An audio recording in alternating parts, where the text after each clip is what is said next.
بسم اللہ الرحمن الرحیم۔ سوال کیا گیا قرآن کریم میں وہ کون سی آیت ہے جو سب سے پہلے نازل ہوئی اور وہ کون سی آیت ہے جو سب سے آخر میں نازل ہوئی۔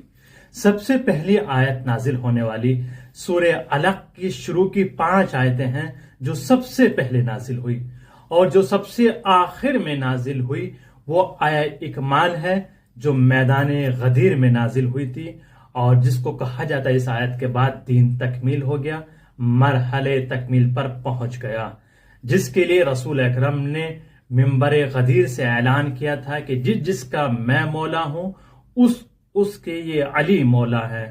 تو وہاں پر یہ آیت اکمال نازل ہوئی تھی جو کہ سورہ مائدہ میں پائی جاتی ہے، سورہ مائدہ آیت نمبر 3 میں۔ آپ سورہ مائدہ کی ضرور تلاوت کریں، ایک بار اس کو پڑھیے گا، اور ہمارے چینل کو شیئر اور سبسکرائب ضرور کیجیے گا۔